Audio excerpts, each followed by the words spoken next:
And three, and two, and one.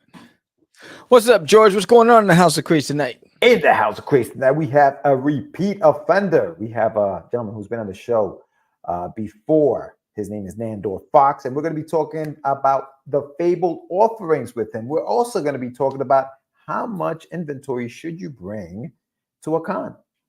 So we're going to be talking about that coming up next. I should talk about it. Let's get it.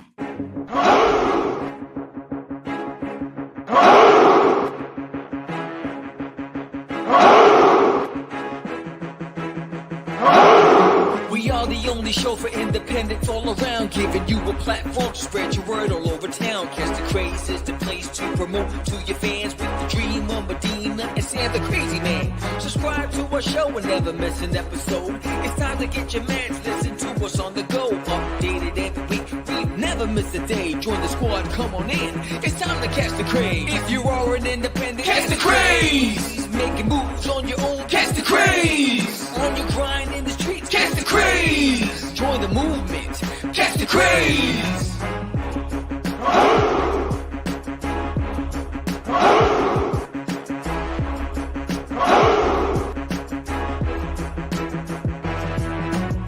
Yeah, George, we did it again.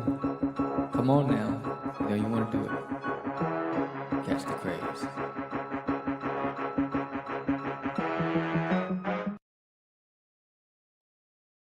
Welcome to Catch the Craze podcast. I'm your host with the most, Sam the Crazy Man Vera. And I am with George, the Dreamer Medina. What's happening, everyone? Welcome to another exciting episode of Catch the Craze. It is Tuesday, November 7th, 8 p.m. What up, Lupin? She's in the house. Thank you so much, guys, for coming on and checking us out. We're going to be talking to another indie creator tonight. And we are also going to have a Get Your Meds segment as well. Sam's going to have some news about his Indiegogo, and we're going to get to it. But before we get to any of that, if you haven't done so yet, subscribe to the channel, give us a like, comment, hit that bell so that you know when we go live. We usually do these on Tuesday nights, so hit that bell so you know when we are going live. What's going on, Sammy? How you feeling, brother? Let's see. I'm feeling great from this past weekend. The book signing for the grand opening of Geek Out Collectibles in Mansfield, Texas. It was a success. Did really well there. Met a lot of dudesters. In fact, some people that, hey, what's up, honey? About some people that actually picked up my books early on at conventions in Texas throughout the past 2 years I've been here have come back for the follow-up editions, which is pretty dope. Hey, let's get to work. And so that was good. So, you know, new dudesters, made some connections. Had a convention promoter came out, sort me out specifically to get me. And that was what they were saying. It's like, look, my boss sent me to find you and get you to come to our convention. And giving him a call this week and worked that out. So that was the first. That was flattering. I was like, me? I was looking around. I was like, you sure you got the right person? I was like, all right, let's do it. And so that's good. So apparently, you know, doing the Texas circuit is working and it's starting to get my name out there. So that's pretty dope. Nice, bro. Yeah, good stuff. Good stuff. Yeah, dude. Conventions galore. I feel like Texas has a lot of conventions, bro. Tons of lot. I can't even keep up. Going on. Yeah, there's a lot going on. Yeah, every time I'm like, man, I wish I knew that about that one. Oh, damn, I didn't even see that one on the calendar. Yeah. That's good stuff, bro. Yeah, I've started to look into conventions for next year too. So, but I'm definitely gonna do Wicked in next year, and definitely gonna do Baltimore. Wicked. Yeah, definitely gonna do Baltimore. That I've signed up for already. So, follow the team. Oh, you actually did a table there? Yeah. I'm gonna do both. I'm gonna do those are like towards the end of the year, so I'll have more stuff ready to rock. It was nice to get kind of like my feet wet at the New York Comic Con this year. I got the bug. Got the rust out. Con. Yeah, so that was cool. You know what I mean? I got to test out some things. Oh, and you was talking about ZoloCon. Yeah, I think that's in February, right? Anibal, when is that? That's at the beginning of the year, I think. Yeah, shit. That was a good one. If I was in the East Coast, I'd do ZoloCon again, but I'm not. So yeah, I just noticed your hat. You look like a cholo out there. Look at you. You looking like you're looking like Chale with that. Órale, vato. TEP. What is that? Oh, maybe Yep. Oh, he said yep. I was like, Ted, when is Sounds like Ted? Ted. I thought he meant September or something. I don't know if he was drinking, but No, yeah, man. So yeah, no, so that's gonna that's I'm looking forward to that next year, bro. But yeah, what else? So what else? You got obviously duties out there. He's yeah. out So there. the He's making his Kickstarter was rounds. funded and that closed off, but although it was Yeah. funded, it didn't make its operational goal, which is why I launched it in Indiegogo, and I haven't had any movement there at all. And that's the reason why I didn't do Indiegogo, because I've always struggled there. Um, And so Indiegogo is like an indie no-no right now, and so I'm trying to figure that out. My Facebook ads have not generated any conversion, so I canceled those ads. I tried ads on Reddit, that still didn't get conversion. So I'm trying to figure out what is the disconnect and how do I drive traffic. Indiegogo seems to be an enigma to me, um, and trying to figure out that puzzle. But I got still 27 days left on the campaign, so we'll see what happens. I do know that feedback from people that I've met, they prefer to find me at cons than go on and like they all have my card. They've all been to the website, but they just look at to see what shows I'm going to be on in Texas, and they'll just go and they say, "Oh, I'll just get the book when I see him at that show." Yeah. And every time I've tried to get somebody like to pledge from a show, they just buy it there. It's like, oh no, I'll just wait. I'll see you. When's your next show? And I'm like, so like there's nothing you can do about that. So um, I'm still working on it, trying to figure out that puzzle. For me, it's still a matrix. One day I'll figure it out. Yeah, I think we talked about that a little bit this morning. I think part of it is the lingo. I think most if you're watching this show, you're probably obviously familiar with what a crowdfunding campaign is, what pledging means, what a campaign is on a crowdfunding campaign, what Kickstarter is, Indiegogo, all these things. But I think that outside of this world, when you go into like a convention and people are coming up to your table, they don't know what those things are. That's No. like foreign to them. They have no idea what a campaign is, what pledging to something means. To them, pledging means like, Pledge of Allegiance or something like, what am I pledging to? What does that mean? Like, a campaign. What are you running for office? Like, what is a campaign? What am I doing? I'm trying to buy a comic. So I think we have to kind of like, and yes, I use the term dumb it down, but it's not dumb it down. We just got to use just normal language with them. I think pre-order my book. Like that Website. Yeah, pre-order pre-order. I think we've been online. I mean, we've been buying online so long that's easy. That's easy to understand. A pre-order is easy now. Yeah. I think that's something that I'm even like, gonna try to use because I there are pre-orders. I still do pre-orders for like books. It is. That's what it is. I got know? that's the new ad that I'm going to be posting. Is this one right here? With everybody coming after duty, and with the word pre-order now, right? And And I'm a going to try link. that angle and see if that works. Yeah, and a link and take them there. Yeah. I think we have to like simplify a lot of these things because people don't know. I started putting instructions on my campaigns and how to order. Yeah, I remember when I did mine, I broke down what an add-on is, like what is an add-on, like all that stuff. Because the people that are coming to your page, to the campaign, they have no idea. The other thing is signing up. Like people hate signing up for stuff. People hate getting. I'm emptying out my email because Gmail is full of Kickstarter emails that I get from them. You know what I mean? I get about 15 alerts a day. Bombarded with that, and people don't like that kind of stuff. So I think a lot of that stuff makes it very hard, but it's necessary evil, right? Because how are you going to let people know that things are out there? You got to email them. So Kickstarter tries to do that for you, tries to help you out with that, but ironically, it's kind of deterring people from staying on the website because it just gets too annoying. They don't want to do it. So. But yeah, bro. I mean, hey, listen, it's on Indiegogo right now. Links in the chat. It'll be in the chat, and it'll also be in the show notes. Yeah. So if you prefer, some people prefer Indiegogo over Kickstarter. So if that's the case, boom, it's there. It's on Indiegogo. So go check it out right now. How many days you have left, Sam? It's a 30-day campaign. Right? Yeah, it ends December 5th. December 5th, right? So just in time for the holidays. Yes. Christmas time coming, bro. is here. Time for joy and time for cheer. I actually took Christmas week off because Thanksgiving week I'll be in Sweden for work. And so I won't be with my family, so I'll be out out there. And so I was like, yo, because of that, I'm taking Christmas week off. So I'm gonna feel good about that. But yeah. So it is what it is. But again, if you're listening to this on streaming platforms, audio streaming platforms, or if you're watching this on replay, every pledge, you get to spin the wheel and win a prize. And every pledge over $20, you're getting two limited edition trading cards for the Samurai series that's coming out in a year from now. And so there's something for everybody. Everybody gets a chance to win something. Spin the wheel, and we'll do it live on Cast the Craze. And it's it. And it's a fun all ages book. If you like to laugh, if you have kids you want to introduce into comics, if you like slapstick comedy, you like Scooby Doo, The Loud House, Invader Zim, Buzz Lightyear, you're gonna enjoy There's an Alien on My Toilet. And it's pretty simple. It's just fun. And then also, if you like crossword puzzles, every book has crossword puzzles and trivia and so much stuff in there for everybody to enjoy. Give it a shot.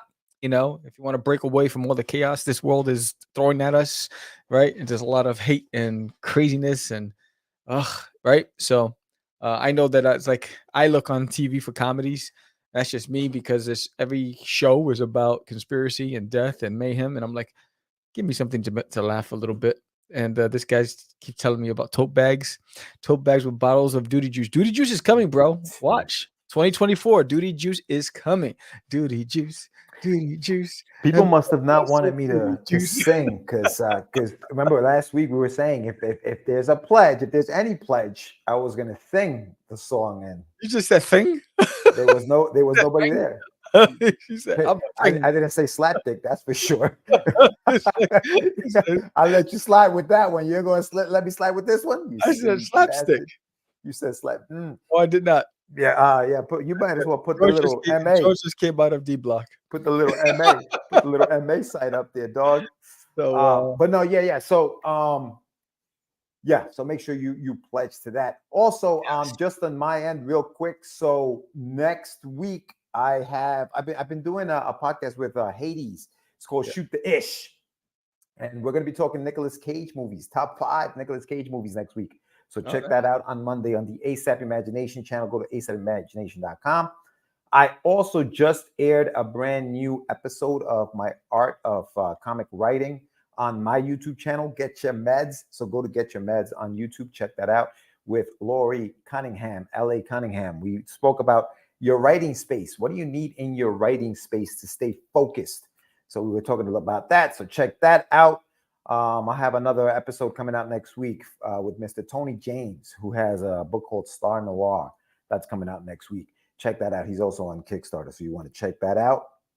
And yeah, man. Oh, pre-order. Talk about pre-orders. Pre-order Dead of Night issue number 2 on ASAP Imagination. That's coming out. They're working. The artists are working on that book. It's coming out really nice. And Russ 5377 issue number 6 comes out next week. So check that out. Don't forget to go to getyourmeds.com to check out some of my merch and some of my stuff on there. So yeah, brother, that's what we got. That's what we got. Now, Sammy, you were at I just want to be, because you guys, for me, Con Air, The Rock, those are good. National Treasure, those are some good. Wicker Man. Yeah, you know which one I liked a lot too was obviously Face Off. Face Off, yeah. Yeah, Leaving Las Vegas it's different, but that is also a good one. Yeah, Con Air has a lot of John Malkovich is great in Con Air. Yeah. Bah, humbug. Are you gonna ask me a question? I was gonna segue into the topic for today because you were at a signing this weekend. Yes. And that went well for you, right? Yes. You had a good time there. People spun the wheel and did all that other stuff. Yeah, the wheel. But how much stuff did you bring with you? And that is going to be the topic today. So I just gotta find our medicine. Let's do it.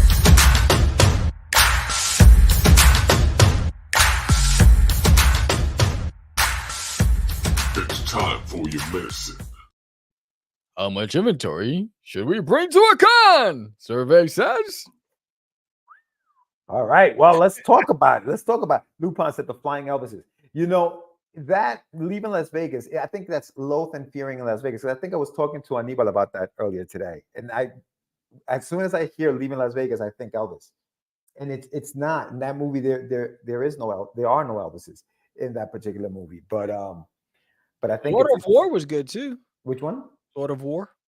Oh yeah, that's right. He was in that, right? Yeah. He's done so many freaking Yo, movies, he's yo. got more movies than I got here, bro. He does Yo, like a movie a week. dude, that dude's I got don't know how mad he's movies, yes, yo. he's like, but you know what? I love watching his movies. I just He's saw a movie where he he's was in a nuts, dude. hotel with some killers, and I forgot the name of the movie, and it was just, like, so intriguing. I was just like, "Man, Nick, do your thing." He had me. Dude, he's nuts. He is. He Yeah. is. Wind Talkers was a good one too. Oh right, damn. Yeah, that Jesus, was a good one. he's got tons. He's got tons of movies.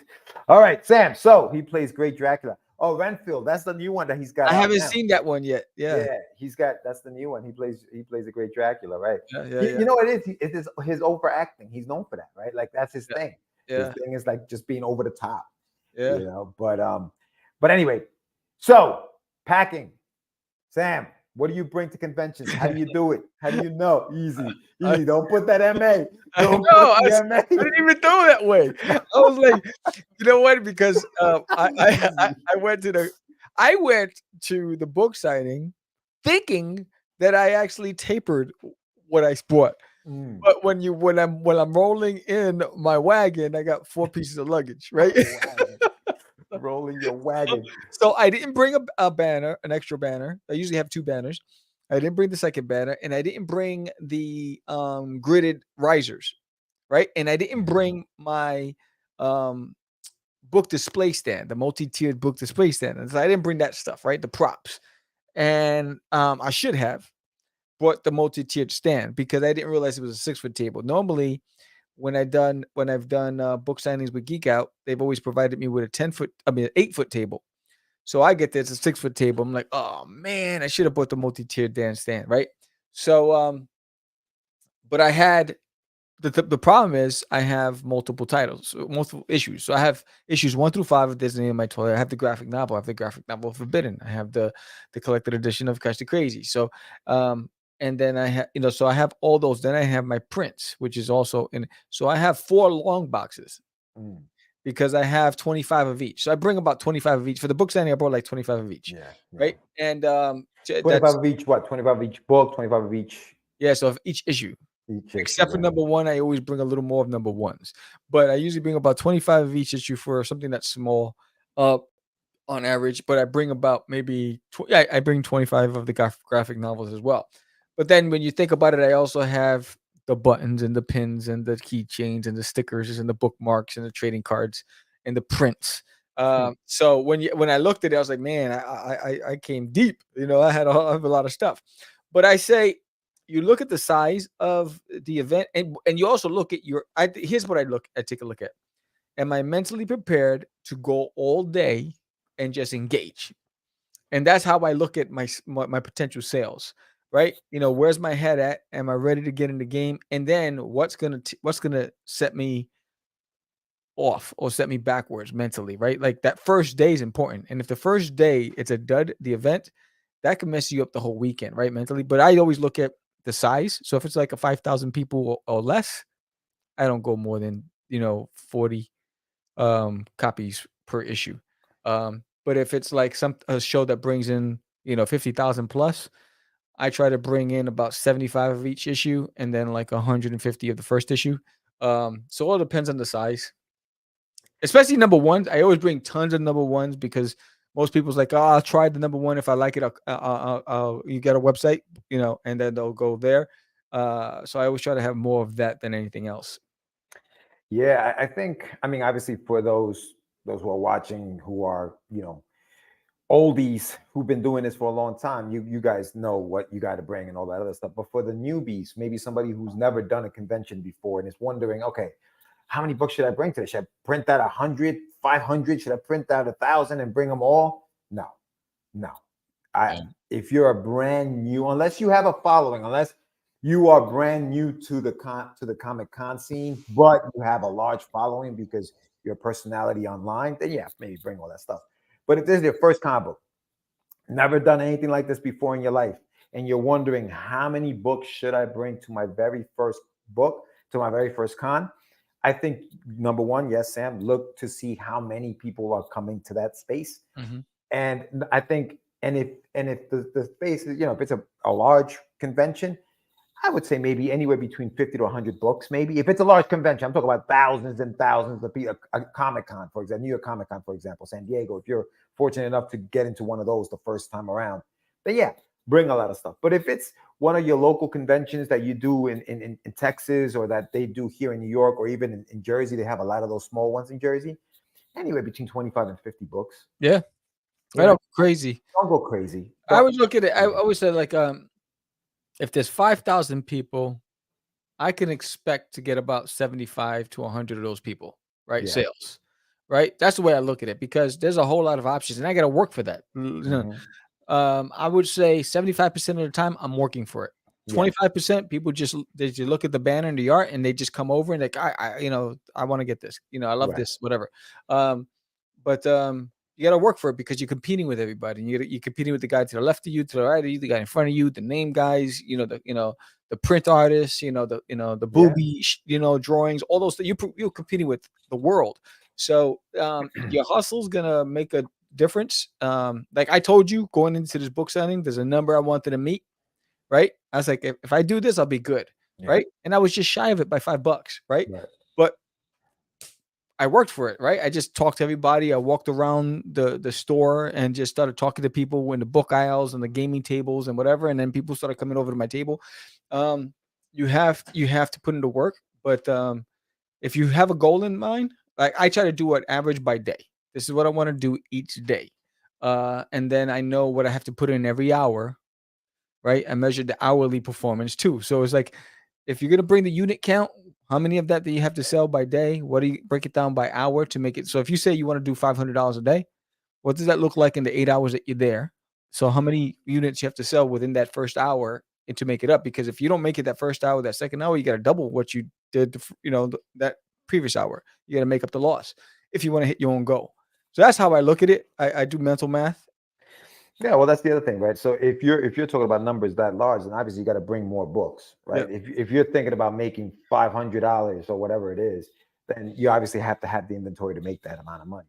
But I'm also an artist, so I do sketch cards and I do mission covers and all that stuff too. So that's how I offset it. Right. So I think that definitely have goals in mind. I think as far as like what to bring over there, again, that's part of it too, right? If you have dollar amounts, goals like that in your mind, then bring what you think is going to make you that amount of money. As a writer, it's different, right? Because you don't have the luxury of sitting there and, hey, you want a commission. But a lot of times, and for those watching, my artist friends who are watching, Aniba's out there, Daphne's out there, if you guys are still watching, how often do you do commissions at the shows? How often do you really have the time to sit down and really do a commission? I don't know. Like, do you do commissions at shows, Sam? Like, how often do you do them? You do a lot of them? I do small shows, 1 to 2. Like if I'm talking about small shows, like 3,000 people or less. Bigger shows, I do about 8 a day. So wait, so now does that, I mean, when you obviously, are you by yourself or are you with somebody when you do a commission? If my wife is with me, I can do it. So this is that's what I mean. So if my wife is with me, then I can take on the commission that day.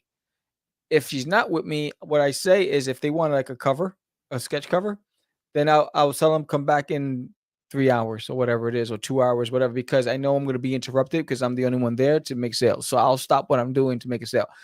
Or I'll say, can you come back? Are you here for the whole weekend? Can you come back tomorrow? Right? And so they'll pay me up front, and then I'll have it for them for tomorrow. I won't start it unless I get paid first. Yeah, well, see, that's what Daphne's saying, right? She stopped doing them because I'm always alone at the table and I can't sell books if I'm drawing. Exactly. Yeah. So even though you think you're going to make that much money because you're doing commissions, if you're by yourself, even if you're an artist, it's hard to make that money because you're by yourself. And what are you going to do? Sit down and just put your head down while and people are walking by? That's not you're not going to sell books then. You know what I mean? You're not going to sell the books. So, but and then when I'm by myself, my price is higher than when I have somebody next to me. Right. So, and I always look at it that way too. I was like, all right, so I'll raise my rate for the cover if I'm by myself, because I know my head's down most of the time. I'm probably going to miss some eye contact. I always try to look up if I'm by myself, but I always tell them if they come at 12, I say, come back at 3, and so give me 3 hours, because within that time I will be stopped and I will be making a sale or talking to somebody. So, and that's how I do it. But if Desiree's with me, then I'm good. You missed a lot. You missed a lot, Mike. You missed pledge swaps. So yeah, no, that's a good point. Also, what else to bring to conventions? And I think again for like a person who's coming in for the first time to convention, I think you should definitely have some kind of banner, some kind of I don't know, tablecloth or something like that. Something that's going to say what it is that you're selling. Yeah. Something that's going to be standing up behind you so that it speaks for itself. If it's your first time and you're a little nervous or a little shy or whatever, at least the title of your book is right behind you. What you're seeing on the table is there.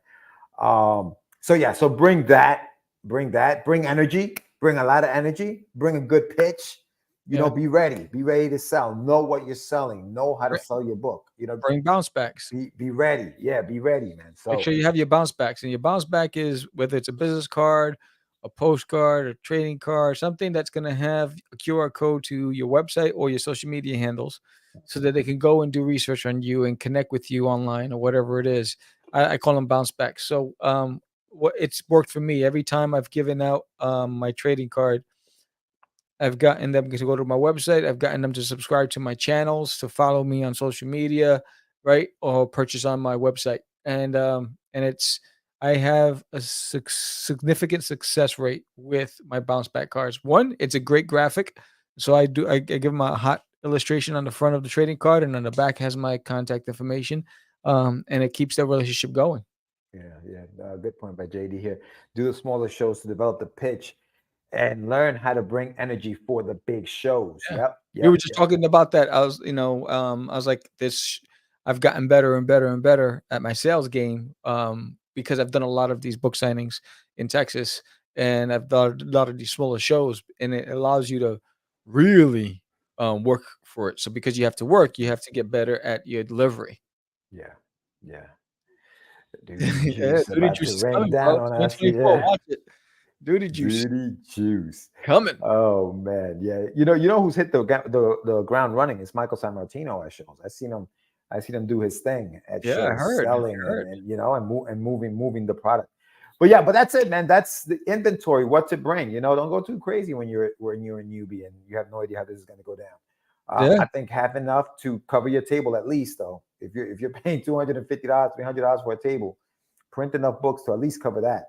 If it's a local show, and if you're flying somewhere, then bring enough things. Oh, that I won't do. So so that for me is like I'm not traveling out of Texas next year. I was good. I started the process with San Diego Comic-Con and I pulled out, and I was like, forget it, because the cost. When I started looking at how much I'm going to spend, I was like, I'm not going to, because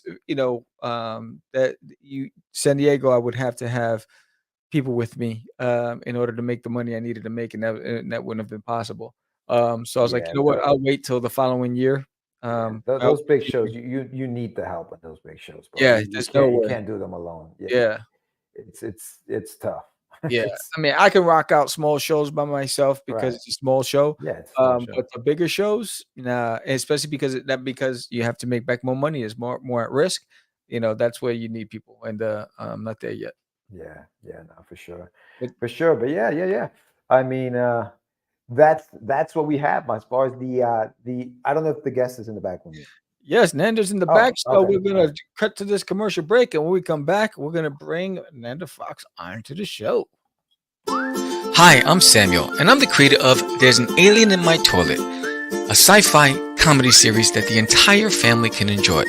I've been creating this story for many years, and it started off with a sketch, and eventually it grew into something bigger. I've worked day and night and day, on just fleshing out the story and building the world and the characters, writing the scripts and drawing and coloring and doing all those things. And we finally made it to this point. We're at issue number 6. And I'd love for you to come along for the ride. Whether it's your first time, you can pick up all 6 issues, or you've been following us on Kickstarter. We just moved over to Indiegogo, and now you're getting ready to pick up number 6. This book was made for you. If you love to laugh, if you love to have fun, if you love crossword puzzles, and you just love sci-fi, goofy, slapstick comedy, it's made for you. Help us make this book a success, and let's get this funded. And remember, every pledge gets a chance to spin the wheel and win a prize. I appreciate you tremendously. Thank you.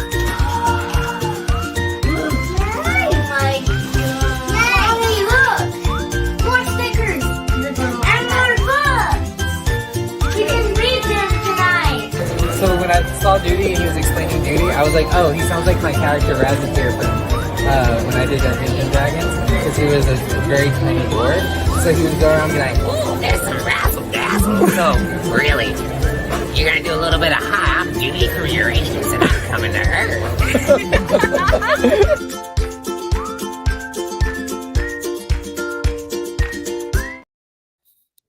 What's up, Nander Fox into his house? Hey guys, what's going on, brother? hey, what's up, man? I'm so happy to be here and to be back on Catch the Craze. It's awesome seeing you guys again. How have you been? Yeah, good, man. It's been a while. I think the last time you were here was like episode 306 or something. It was about a couple years ago. Yeah. You were doing your other book. Yeah, Man Child. That's right. Child. Yeah, number 2, I think, is the last one you promoted on the show. That's But right. yeah, dude, it's nice to have you back, man. How you been? What's happened in those 2 years? What have you been up to? I mean, give us a quick recap. Yeah, quick recap of 2 years. Well, I've gotten a new job recently, and that's been great. And I've been, it's a better position and all that cool stuff. So that's good. And then I've moved a few times, and I've still been making the rounds at signings and conventions, and still making comics, and just trying to promote my YouTube channel a little bit more. And I started a newsletter and just try to find different avenues to reach people and try to meet people where they are, and meet people where it's accessible for them and easy for them to come along for the ride. So it's been a good year or two, and I'm on my 6th book right now, so I'm really excited to be here and talk about it. Yeah, that's awesome, dude. That's awesome. And that's what it's about, right? It's about building a brand, I guess, at this point, right? Like, Yeah, that's right. Creating that buzz about the stuff that you're doing. And the way to do it nowadays is he's got the voice. It's by doing that, right? It's by the YouTube channels and all that other stuff. Tell us a little bit about your YouTube channel. So if people go to your YouTube channel, what do they get there? What's the experience like on your channel? Yeah, so I started it like a couple years ago, and I would do just like little topical videos about like one time in a Captain America issue, one of my letters I sent to Marvel was printed in it, and I talked about Nice. like I kind of go over my history of comics related things that happened to me personally in my life, and just kind of really cool stories like that, and like meeting certain comic book creators at a con, and doing stuff like that. But and then I would do live shows talking about my books, and kind of going over like works in progress, things like that. But more recently, I've kind of taken a turn where I've started to do more video essays on certain stories that I really enjoy, and trying to create conversation starters for certain topics, or like this is one of the sexiest comics I've read, or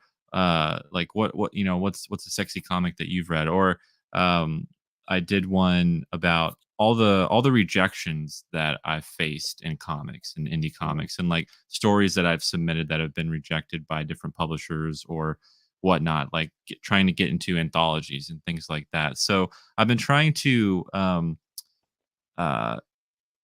like try to find what I'm good at, what I have to offer the indie comics community that other people aren't offering, try to find my space, because there's so many amazing writers and artists and people in this community that are doing amazing things. And I'm like, well, what do I have to contribute to that? And that's something I've always sort of struggled with, because, besides just wanting to make the most amazing books that I possibly can, what else can I do that while I'm working on those books, I can, people won't forget about me, or, or won't like wonder where I am or what I'm doing or whatever. So like trying to stay relevant in the conversation is always something that, as a small business owner kind of, or just an independent creator, you're always trying to make sure that people remember you, and that you're part of the conversation. So that's been a struggle, but that's what the YouTube channel for me has been, and it's kind of been my way to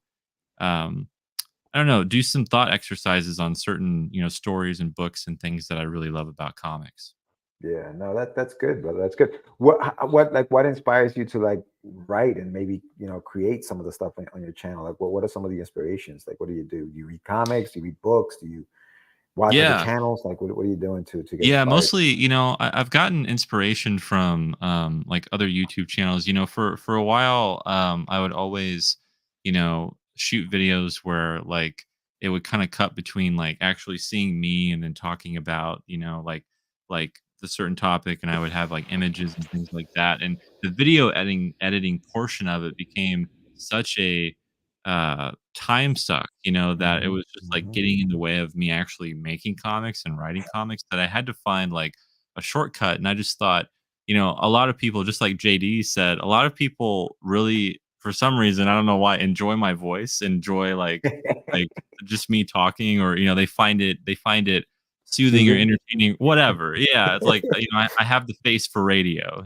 as they say. And so I just thought, you know what? I'm just gonna, still put some work into the editing portion, but I'm not gonna worry about lighting. I'm not gonna worry about trying to make it this like really exciting video. I just, it's like, these are my thoughts. I write a script out, and they're basically just essays, but it's just me talking and, Hmm. talking over images and trying to make and marry the two. And so, and honestly, it's been the best response I've ever gotten. I remember the first video essay I did, it's like now over like 2K views, and it was just me Wow. talking about a particular comic that I really enjoyed, and that really made me think about a lot of different things, and about my own life, or about just what it means to be an artist and a creator and a creative person and things like that. And so, I started seeing that my viewership was there, were things about, certain stories or things that resonate with me, and hopefully they Mhm. resonate with other people. But it's always difficult trying to try to find a topic that you're passionate about, and it's really hard for me to like put in all this time and effort into something that I'm not crazy about. And so I have to find those stories or those topics, those things that really motivate me, that I'm like, I need to talk with other people about this. I need to Yeah. get their feedback and talk with Yeah. them. And so, but yeah, I've been watching comic book YouTube like for years, and like some of my favorite channels have just done some amazing things that I just go, man, I wish I could do that. I wish I could like have a podcast. I wish I could, um, interview other creators and do that on a more Right. like regular Right. basis, see what that would be like. But it's another job, it's another part-time job or even full-time job sometimes. And so Yeah. it just really becomes such a commitment, and it's something that you really have to think about. But I've been entertained by so many people, you guys included, in like listening to Thank you, your man. podcast and watching your videos. And it's inspiring, and it makes me go like, I can do that, or I can contribute something to this Yeah. conversation. You mentioned you write the scripts out, the essays, so you can and I think part of that is it keeps you writing. At least doing this, you may not Yeah. have time to do the comic book thing, but at least you're writing, and I think that's Yes. important. It's important to Yeah. continue to write and Yeah, exercise. and You I know what I noticed mean? I'm stretching more like journalistic muscles than like creative Mhm. muscles, more technical muscles than creative Yeah. muscles. And so like that's been actually really kind of freeing for me, because it's like it's very cut and dry. Like I just need to make my point, leave it, and move on. Rather, in a story, it's more exploratory. It's more thematic, and you have to have a lot of those connections and dialogue and all that stuff that makes it so much more rich. But with a regular like essay, or just kind of a thought exercise, it can just be really plain and simple. And I'm like, man, like, why did I ever stop doing this? But I love creating books a lot more than Yeah. talking about books. So it's just Yeah. that balance. Well, let's talk a little bit about the books you created. Like I said, 2 years ago, you were here. You're promoting Man-Child. Where are you with that project? Is that something that you've kind of buttoned up and you're done with it and you're moving on to your next thing, or are you still working on that while you're working on something like Fabled Offering? Yeah, so we're still working on the intro. We have the first two issues out right now, and we're going to be crowdfunding issue 3 next year. And I also have my other series, my supernatural graphic novel series called Seasons, that I'm still working on, and that we're working on volume 3. I'm stuck in threes with both of my other series, so it's kind of neat how it's worked out. But I've put out the first 2 volumes of Seasons and the first 2 issues of Manchild, and those are still ongoing. They're limited series, like I have them scripted and I have the story completed, but it's just a matter of scheduling everything correctly and budgeting everything correctly and putting them out in the right order, and just making sure that everything's kind of lined up the way that I need it to be. And I also came out, my second book that I came out with was this original graphic novel called Lifeline. And that's a standalone story that people can pick up and read. It's about 80 or 90 pages. And I worked with 7 different artists from all around the world on that book. And that was a story about a man.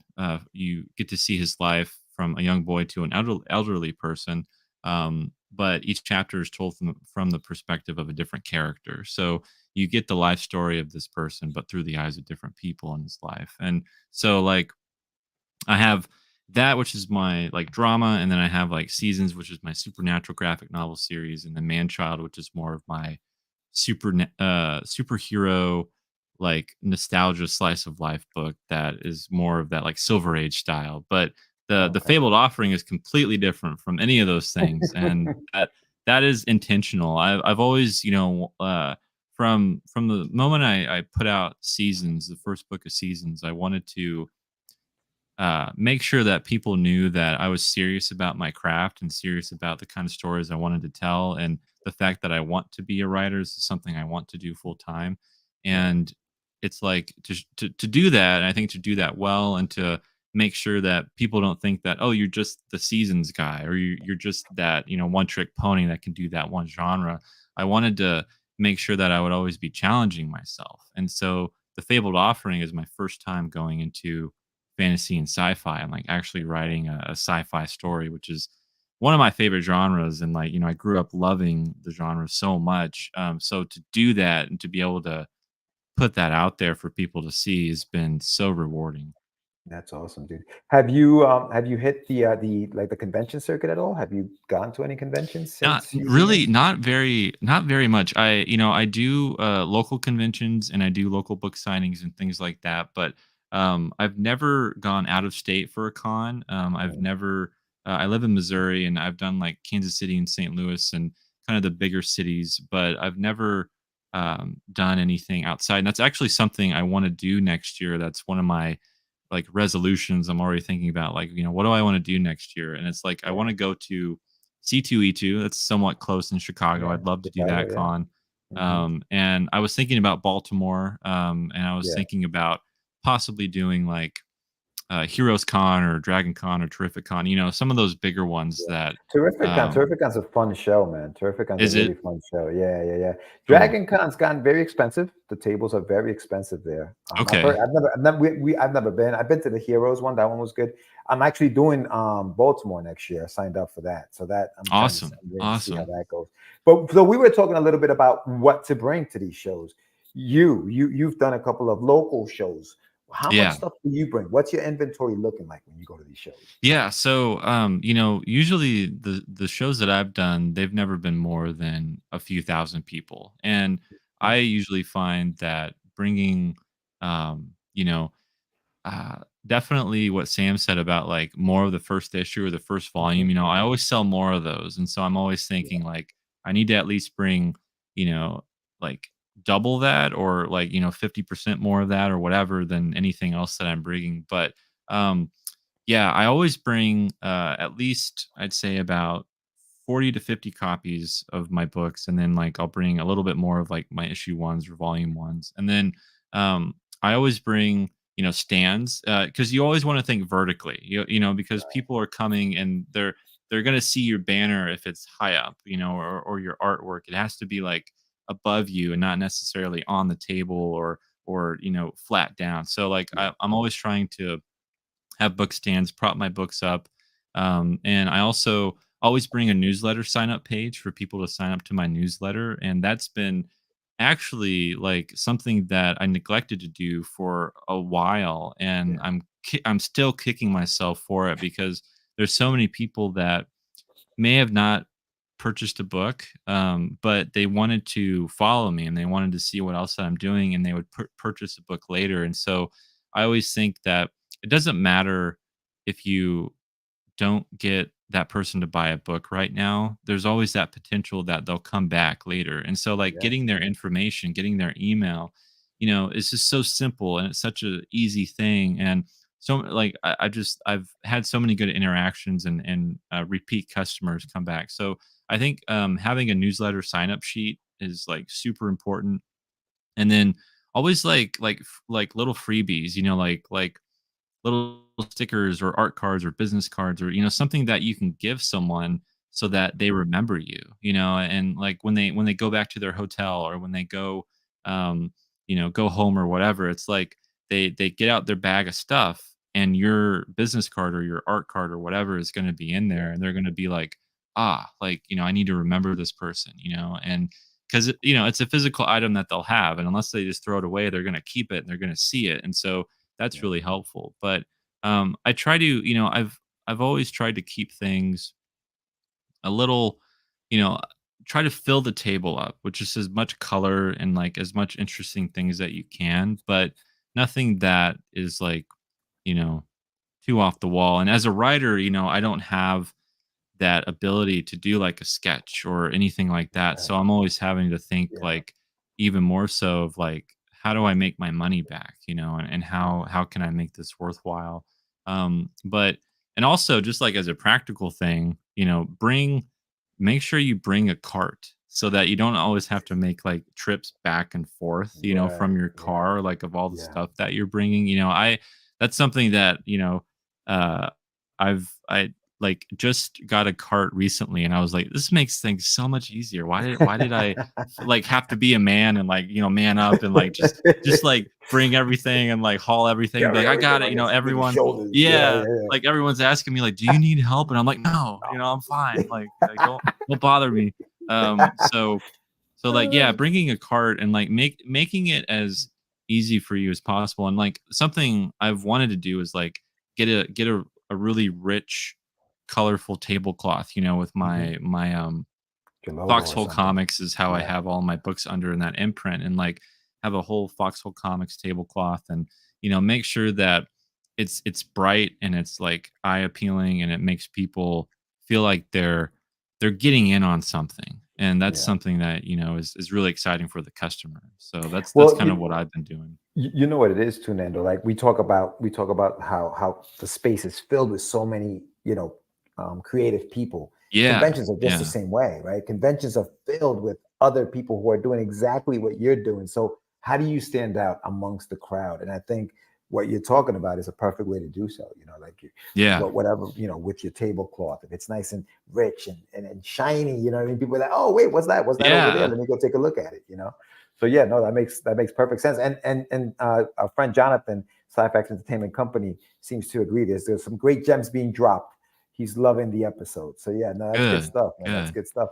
But so no, that's good. So that's what you do to get ready for the shows. Now tell me a little bit about. Let's talk a little bit about the what you have going on now. Fabled Offering. You're saying you loved fantasy when you were Yeah. young. What were some of your favorite like fantasy movies, or what were some of the things you grew up with?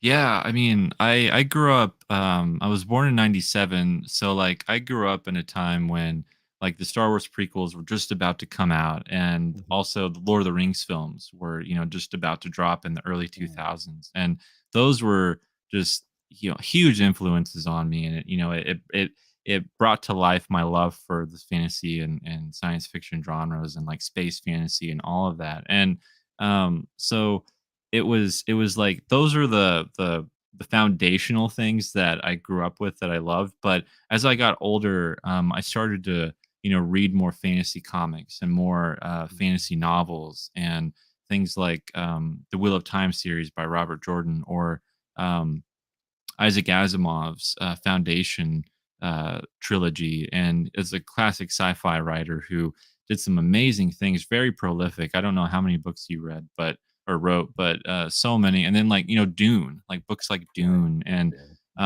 then like comics wise, it was, you know, some of the more like fantastical characters, and you know, seeing like characters like Red Sonja or Xena, or you know, other characters that just like, you know, Conan, like people, like some of that stuff was just like so um interesting, and like you could like just dive deep into worlds like that, and it was really cool to see that, because not only, you know, you had all the cool superhero stuff, which was awesome, but it was neat to see something different on the shelves, and something that had more of a, you know, different flavor for what you were looking for. And so I really, and then, you know, video games were a huge part of me, you know, myself, and like growing up, and I still play video games, but like the Elder Scrolls series, or Dark Souls, or, you know, D&D, and you know, I used to play Yu-Gi-Oh, and like I play Magic, you know, the Gathering, and trading Right. cards and things like that. So Yeah. um Yeah. like I've always been surrounded by it, and I've always, you know, really enjoyed it. But my two, you know, greatest loves have to be, as they are for probably a majority of people, would be like Star Wars or Lord of the Rings. It's just like so How do you how, inspiring. how do you Yeah. feel about the prequels? Like, how do you feel about those? You grew See, like you grew I'm up in an era where they were coming out, right? So that's your yeah. Star Wars. So how do you feel about them? Yeah, no, see, I really love them. I've always Yeah. loved them, Yeah. and I've always, and you know, it was one of those things where like I would watch the original trilogy at home, and then I would go to the theaters and see the prequels when they were coming out. And so like growing up, I never thought of them as separate, you know, or like as a separate story. I always saw them as a complete story, and you Yeah. know, you're just Continuation. going, yeah, just going from one to the other. And it was so neat for me as a kid to see the gaps Yeah. being filled, that, you know, Right. the questions that you would have. And so you know, to this day, I'm still a huge prequel lover. I still like Yeah. love Yeah. talking about them, and I still enjoy them. And you know, Revenge of the Sith is still like my favorite, probably definitely my favorite Star Wars movie, but maybe like my favorite movie ever. Like I just had Wow. such Yeah. a But see emotional that experience. Yeah, it's an interesting thing because you're of that age. So like when Sam and I, for example, were growing up, the Star Wars 4, 5, and 6 were our Star Wars, right? So we, yeah, you know, and a lot of, and I don't feel this way, but I don't know how Sam feels, but I feel like a lot of those are very protective of those films. You can't talk yeah. trash about those films. Those are my films. Right. If you talk trash, you don't know what you're talking about. So we're very protective about it. Me personally, I don't think they're that great. I mean, that's blasphemous, right? Uh-huh. But I can see why you would say that about your Star Wars, because Yeah, it's your Star Wars, dude. Like that's what you grew up with. So it's kind of cool yeah, to get like a younger perspective on those yeah. films. Well, They did and influence you, right? They influenced you a lot as a they writer, sure, yeah, they sure right? did. I mean, Yeah, there's definitely world building happening in the original trilogy. There sure. definitely is. But something about the prequels that was just like so eye opening and mind blowing was, you know, how many planets they went to, how many creatures that, you know, they interacted with, and just how many different kinds of species and like lore drops there were. And you know, really, there's so many there's so much mystery surrounding the prequels in that era. And you know, seeing all these Jedi like fight in battle, I mean, you never saw that in the original Right. trilogy. It was just so much Right. cooler to see like someone like Mace Windu with the purple lightsaber out there, you know, taking out droids and creatures and stuff. And so like that was just so much more exciting to me. Like I remember watching Right. the original trilogy as a kid, and I would always just like wait for the lightsaber fights, because like that's why you're there. That's like why I'm there. I'm Right. interested in that. And then, but like Right. in the prequels, it was just like they're fighting all the time. They're doing all these cool moves, and you know, they're like these ninja warriors just like going crazy and using all their force abilities and all that kind of stuff. So that was just more my, I don't know, like like sometimes I have to think like, do I just enjoy them more because I'm of that generation? But like I have to think, well, I watched all six of them at the same time, so it's not necessarily that it's not like I watched the original trilogy so later on, but I've just always kind of seen them as one story rather than separate. But No, no, I got you. I got you. And listen, we can talk about Star Wars all night, but let's talk about your yeah. book. Let's talk about your book. Right. Let's talk about the Fabled offering. Okay. tell us, give us what this story is about, and tell us a little bit about this. Yeah, I'd love to. The Fabled Offering is a mature 40-page sci-fi fantasy one-shot that follows Grand Princess Aurelia of the Kingdom of Telindius, and she is on a quest to save herself from her own past traumas and save her kingdom as well. And to do so, while carrying an unborn child that she's pregnant in the story, while carrying this child, she is on a quest to go meet the ancient Sizen, who is this deity, one of the deities of this world, who um, she has to present an offering to. And she is all alone on this journey. We don't know yet. We don't know why that she's alone. We don't know what a princess is doing by herself while pregnant, all alone, trying to climb this mountain and try to um, meet this ancient deity who is honestly, as we can tell from the character design, probably not a very friendly person, and maybe an arch enemy of her kingdom. And so, like, she is breaking all these rules, going through all of these things to try to get to Sizen to present an offering because she needs something in return. And so that's really where we are with this story. Is it's a very dark, character driven narrative about facing impossible choices and the lengths that someone would go to face them. Love it, dude. You had me at one shot. Like I love the fact that you told a story in 40 pages and we're ready to rock and roll.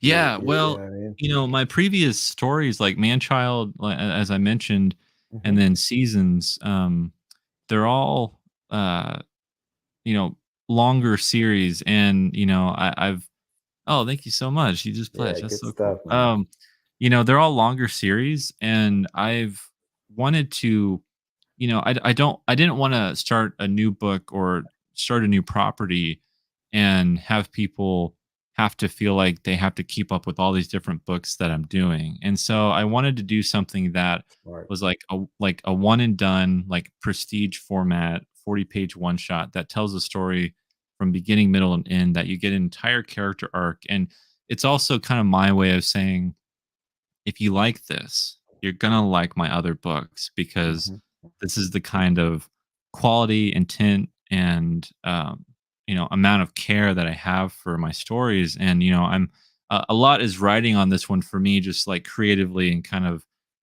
as a business model, because I want to give people this book and be like, this is my business card. Like, if Right. you like this, then you're gonna like my other books, and that way, again, you get a complete story, you get a complete character arc, and hopefully you want more. This is a one shot, but it really depends, how people receive this and where we go with it. That I would love to do more with it, but Yeah.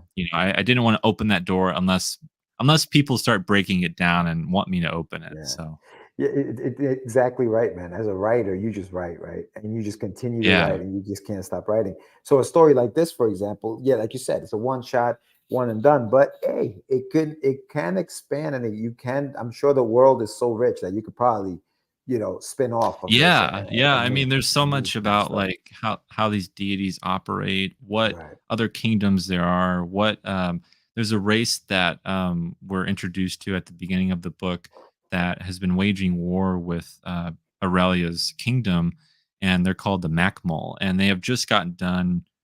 She has just gotten victory over them, and this is war that's been waging for a while, and it's like, building this lore and building this history within this world is so much fun for me, and also really interesting because it's like, where could this go? How did this war start? Things like that, and things that we could expand upon and make people, want to ask those questions. It's like in the very first Star Wars movie when they talk about the Clone Wars. It's like, Mhm. wait a second, What are the what were clones? those? Right. Yeah, Right. yeah. And Right. so, Yeah. like, Yeah. you just kind of drop those little things that might, pique people's interest and kind of want to know more about.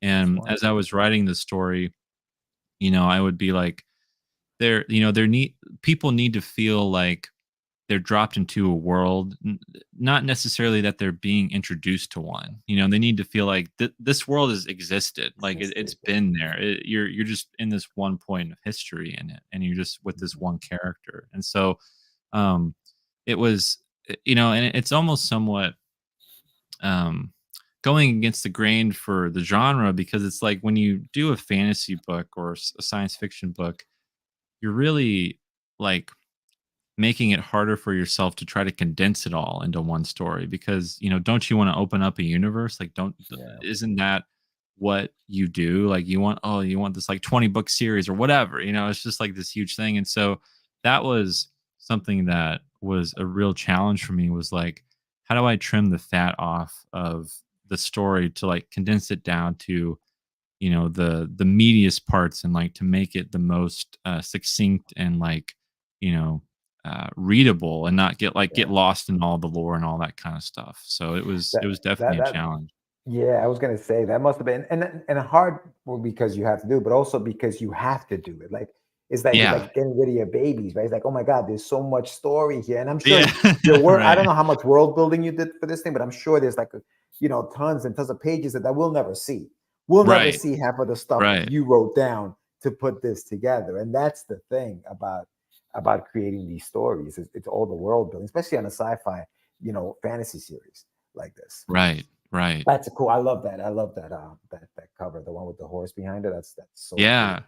Yeah, Aurelia has her only companion on this quest is her cybernetic horse called Mhm. Anovicus, and that is her only like source of, you know, comfort, or you know, feeling of being not being alone. And that's, Mhm. you know, I you know, animals, I've always, you know, had a love for animals, and like, you know, how how much that they can help our mental state, and like help us just as, you know, human beings on this world. And they're, and so like, I wanted to like have Aurelia have that companion, you know, Yeah. someone to be by her. No, it's cool, man. Yeah, no, this looks great. How is the book done? Are you still working on the book, or where are you with the production of it? So yeah, the art is about 60 to 70% completed, and we're still working on the pages right now. Marco Roblin, the artist for the book, he's working on it as we speak, and we're hoping to have the book done either by the time the campaign ends, or at Hmm. least shortly thereafter. And that way, we have a really quick turnaround time. And Yeah. because we started working on it like early this summer, and it was a goal of mine to try to get as much of it possibly done, so that when the campaign ends, you know, we can just ship it out as soon as possible. So Yeah. we're nearly done, and then all we need to do with that is, you know, get it lettered and then put it together for backers. So we're hoping to have it shipped to every backer by the beginning of the year. Okay. Yeah, it's a good. I think it's doable, man. I think it's doing. You have 10 days to go. You're almost at the goal, Right. man. You got a couple of pledges tonight here, so I'm glad that we were able to help you out with that. And let's see where it goes, man. Let's see where it goes. Yeah, thank you. Yeah, thank you so much. I'm really excited about it. It's been definitely one of my more like hyped books, where I see a lot more people, it resonating with a lot more people, and being really excited to talk about it and ask me questions about it. So Yeah, that's been a real highlight of working on it and sharing it with everyone. that's awesome, man. Outstanding. All right, brother, we're gonna give you the screen. Give us the elevator pitch. Tell everybody why they need to back it and how they can find you on social media. Go for it. All right. So, The Fabled Offering is a book that is going to leave your jaw dropping while you're crying a tear. It is a book that is going to really blow your mind, not only with the art, but hopefully, if I do my job right, with the story, as you follow a very character driven story about a grand princess on a quest to save herself, and to protect her unborn child, and to uh, live peacefully in a world that is crazy and that wants to harm all of us. And so it's a book that I think, if you're a fan of not only character driven narratives, but stories that will challenge you and make you think about yourself in the world, and some more introspection and reflection, that is gonna you're gonna wake up in the middle of the night, and you're gonna think, wait a second, is that what the story was about? And you know, it's trying to be as complex and entertaining as we possibly can in a 40-page book. So go please back it today. Outstanding, brother. Well, thank you, Nanda Fox, for being on Catch the Craze. We all the success to you. I mean, you're the man Thanks, with the Sam. plan. You got a good process going. So, and you've done a hell of a job of cultivating your following. So, keep doing what you're doing, brother. Thank you so much. Yeah, I love being here, guys. Thank you. Yeah, Nando, you've Anytime. been amazing, man. Thank you so much, man. And hey, listen, maybe I'll see you next year in Baltimore if you sign up. Heck yeah, I would love that. That'd be so cool. Awesome, brother. Right, All right, brother. have a Take good care. night. All right, see ya. He's back. That was quick. Right? All right, that was Nanda Fox. Again, link is in the chat. It's also in the summary. Go check it out. Again, it's the Fabled Offering #1, a mature sci-fi fantasy one-shot. Available now on Kickstarter. It's only 10 days left. It ends Friday, November 17th, 8:07 p.m. Central Time, which is probably about 9:07 p.m. Eastern Standard Time. Nice. Yes. Yeah, man. Yeah, no, that was good. That was good, man. That was He good. also has that Keith Sutherland vibe going for him, you know? You got Keith Sutherland look with the Yeah. very Yeah, the name alone. Imagine that on a business he's card. got a great name. It's like, it's like Nando. the introduction to a movie. Yeah. He goes, "Who are you?" I'm Nander Fox. Fox, Nando Fox. It's awesome. Yeah. I think he calls the fan base the foxhole. That's awesome. Yeah, no, so he's good. I mean, he's got a good plan in place, man. He's got the branding. Yep. The story, the pages look amazing. The covers look great, Yeah. So this book looks really, really good. That's an action hero name. It is. It does, right? Like, yeah, hell yeah, it definitely is. But yeah, no, that was good. It was good. It was good to chat with him. Appreciate him giving us a little insight into what he brings to cons and what some of the stuff that he brings and how many books he's bringing and what he's doing and what he's, I feel like we all kind of like have the same kind of mentality. Okay, let me bring enough of these books. One sells more than the other. And when you do enough of these, you realize what you need. So that was cool. But yeah, no, Nando Fox, the Fabled Offering is on Kickstarter right now. Like Sam said, the links are all over the chat and in the show notes. So yeah, man, that's good stuff, Sammy. Yeah, man. It's great. It's funny. People will ask me about going to conventions, and there's almost at Oklahoma. I said, "How long is that drive?" When I look it up, it's only an hour and 20 minutes. I was like, "Oh, I forget I'm right there." Right? It's like, yeah, because I got invited to a con, and I was like, "Wait, hold on, where is this place at?" And I looked it up and said, "Oh, it's only an hour drive." I said, "All right." So, let's see what I can negotiate with that. But no, another good show, another good guest, another good product. Fantastic, fantastic conversation. I love it. Again. And if you like this episode, give us a thumbs up, subscribe, like, share it with a friend, let everybody know where you got it. Catch the Craze podcast, the first independent comic book podcast in the game, launched in 2005 and still going strong.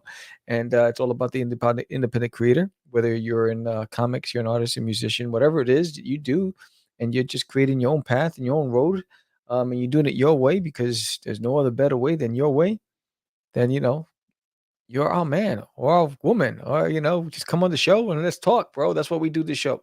Chat. Yeah, man. And I think next week, who do we have next week? Let's see, Calendly. Normally I have that set up. Let's see. Next week we have, I think it's another return guest. I'm not sure. Let me see. Maybe not.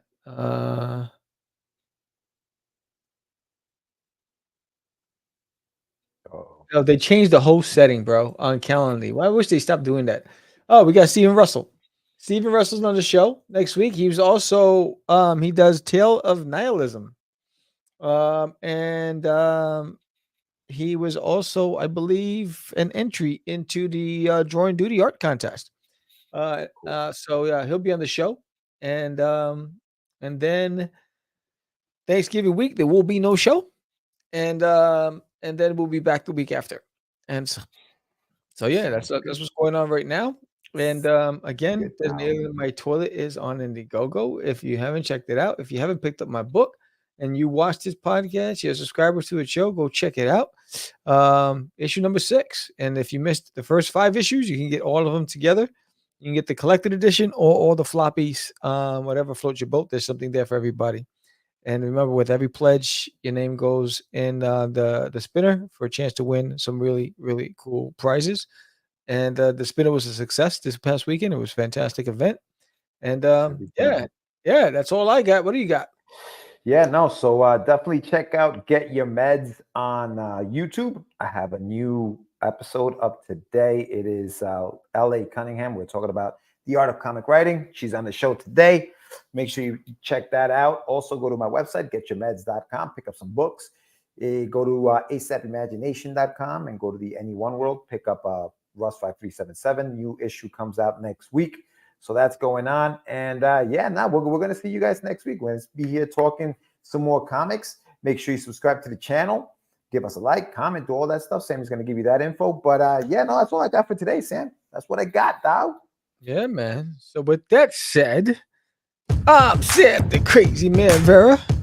George the Dreamer Medina. And if I can get the dang thing working because everything's slowing up. We're out. It's just easy. It's not. Crazy. Acquiesce. No, I was talking about my friend Acquiesce. Say my name, right? This is what you were thinking? Oh, He described me. He said, I'm the What? Catch the Craze. You're listening to Catch the Craze. You're listening to Catch the Craze. You are listening to Catch the Craze. Catch the Craze. You're listening to Catch the Craze. Candy girl.